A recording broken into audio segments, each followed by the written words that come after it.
Well, the beauty of our system is that it's not rigid. It is flexible, but there are checks and balances. Every time a bill goes through Parliament, that changes the Constitution. But you see, politicians go from who's who to who's he, But the monarchy is above that. That's the stability. And the system works. It works in part, and it has worked. And I've always been a great defender of our beautiful constitution. Paget said that it was bound by conventions, which are the moonbeams that somehow bind our constitution together. But what we have seen in recent years is a willingness to actually transgress on established rules. The constitution worked because we had gentlemen politicians, people who knew and understood that they had to abide by rules and words of honour. But if we look, for example, at Brexit, and we look at the Speaker of the House of Commons, John Bercow, and how he chose specific amendments and specific things to debate and vote upon, thereby choosing those issues which he felt were the right ones rather than the ones that Brexiteers wanted. We saw a break with convention there. We saw somebody who was artfully dictating the path that history may take. And I think because of that, when you see the encroaching on our constitution by these new elected officials, there is an argument to be made about entrenching into a written, codified constitution certain things like the Crown, which right now could be abolished by a simple majority in Parliament. The system was stronger than John Bercow. Look what happened to him. Indeed. Daniel, I appreciate that there's complexity.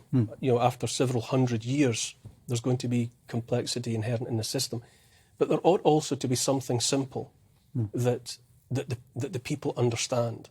And is it not the case that we've been nudged away from thinking that we have the power, that every 5 years or 4 years we get the opportunity to put a cross in a box in a polling booth and that's it? Wouldn't it be better that alongside that complexity we are educated and we are made to appreciate how much power and the extent to which we are able to hold? But you're seeing people power tonight.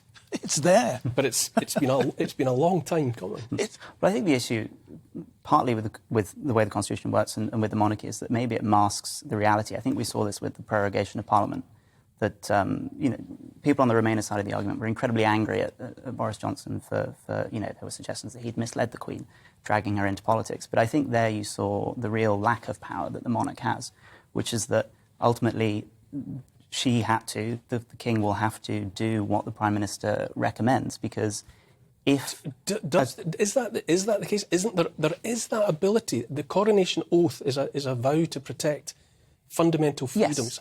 And where that is transgressed or threatened by incoming legislation, the withholding of assent by the monarch is a very real check and balance. It is. But, we saw this, the play... a few years ago, Charles III, which really looked into this, the idea of a future King Charles, now the current King Charles, defying Parliament when it was trying to muzzle the press in this fictional telling. But the reality is that the monarchy works as it does because it is incredibly delicate. People think that we haven't had a revolution in this country. That's simply not the case. One, we have beheaded a king, Charles I, and we also invited a Dutch king to come over to England in 1688 and take over the throne. And so Parliament has shown previously in its history that it can and will change the monarch if it wants to. We've never had, we at least haven't had in 400 years, that kind of constitutional crisis where the monarch tries to rule through divine right, because ultimately that's where the power of the monarch comes from. It doesn't really derive from the people, it derives from God. And we've not had, Queen Elizabeth understood, she was very, very careful to remain apolitical.